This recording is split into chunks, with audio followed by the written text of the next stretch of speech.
and pay my respects to the indigenous people whose land was stolen from them.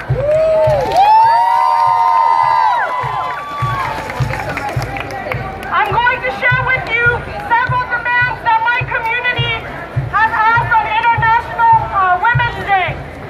Number one, an immediate stop to all imperial invasions and interventions in the Southwest Asian North African region under the alibi of women and queer rights. Demand that the U.S. government stops capitalizing on Islamophobic sentiments domestically in order to oppress us transnationally. An end to the perpetuation of the myth that migrants and refugees are responsible for increased crime and terrorism. An immediate stop to all deportations and rapes. An end to the good versus bad migrant myth and acknowledging the various levels of privilege and access that exist within migrant communities. Claiming we are all immigrants undermines Black and Indigenous history and legitimizes the colonization of the land we stand on or sit on. An immediate stop to hate crimes, including anti-Swana hate crimes, which affect all of our community members, not only those of Muslim and or Arab background. An immediate stop to state militarization and the surveillance and policing of all communities, including our own, while acknowledging that Indigenous and Black communities are overrepresented targets. I would like to make some space for our speaker, whose name is Sarah, who is going to share some words with you. Give it up for Sarah, please, y'all.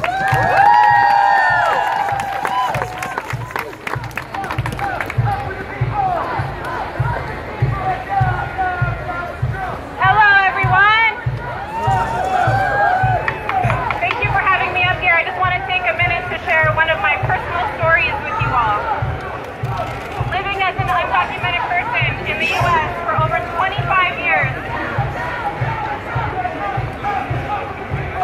Those of you who are coming in, we have speakers!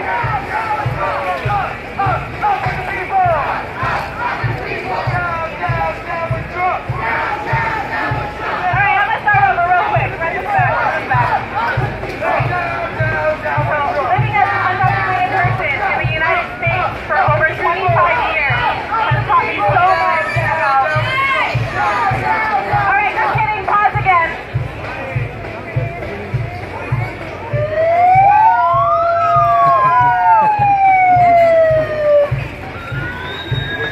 Let's try this introduction again. We have Sarah from Swana LA.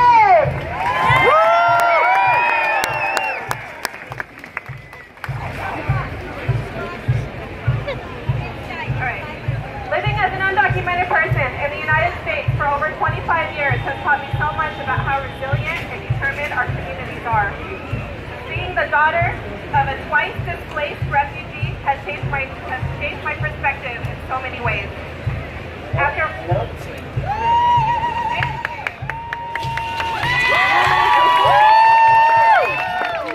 my dad's family was forced out of Palestine, they fled to Lebanon in hopes of finding safety. In 1989, after civil war broke out in Lebanon, my family was left with no choice but to flee again. This time to Jordan, then directly to the United States as our safety was still at risk.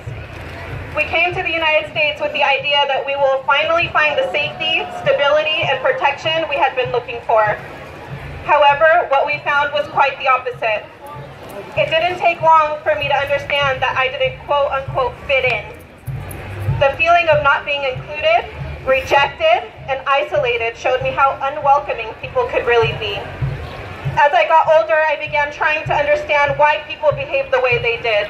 It took me a long time to accept that the reality is our society was built on a foundation of systematic oppression, and people are socialized in a way that continues reinforcing this structure. Looking back at everything, I have come to realize the irony of this whole situation. People are fleeing from their homes, coming to the U.S., or also known as the land of the free, seeking safety so they don't have to live lives in fear. Then they're mistreated, targeted, marginalized, and criminalized when the reason why they're leaving in the first place is because of the instability that Westernization has created in their own countries.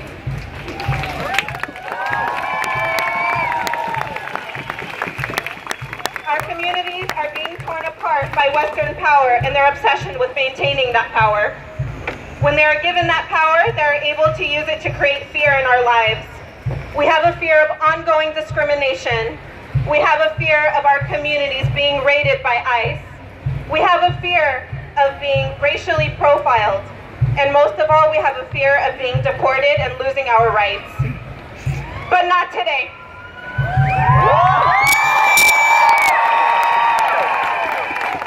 Today, I stand unafraid. I stand to resist, and I stand of fighting for my rights, just like every single one of you guys who are undocumented here today. No hate, no fear. Immigrants are welcome here. No hate, no fear. Immigrants are welcome here. No hate, no fear. Immigrants are welcome here. No hate, no fear. Immigrants are welcome here. No hate, no fear. Immigrants are welcome here. No hate, no fear. Immigrants are welcome here. No hate, no fear. Immigrants are welcome here. No hate, no fear. Immigrants are welcome here. Our next speaker is with the firm, and she is Alma de Jesus Gonzalez. Hello everyone, my name is Alma. I am a member of Affirm LA, a transnational feminist anti-imperialist organization. I am a woman, I am a mother, and I am undocumented. I came to the US when I was 6 years old, only 27 years ago, so not long ago. I have experienced the pain of family separation. I have experienced the fear of not coming home to my family, my children, and my community. I had lived in the shadows for 15 years. I have experienced depression, anxiety, anger, and pain due to my immigration status. In 2005, my older brother got deported, and I didn't have the tools to stop that deportation. That deportation broke my family apart. He was deported to our home country, Guerrero, Mexico, where the drug cartels and the violence have taken over. There's not one day that my mother doesn't cry because of his deportation until now.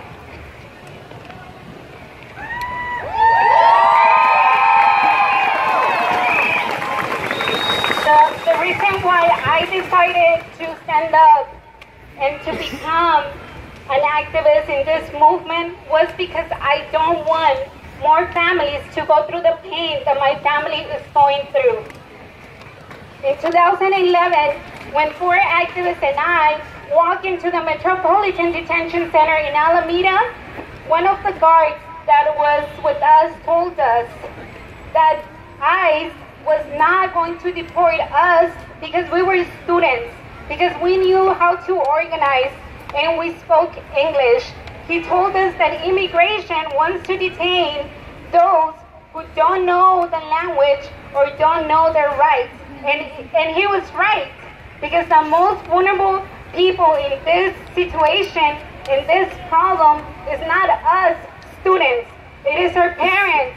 It is our brothers and sisters who did not go to college or never had DACA.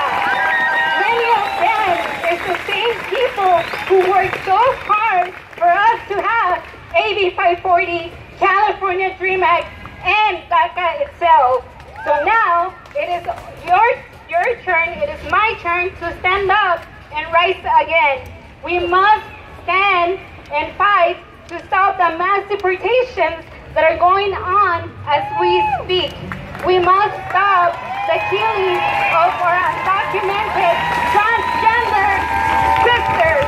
We must stop the killing of our non-Latino undocumented brothers and sisters.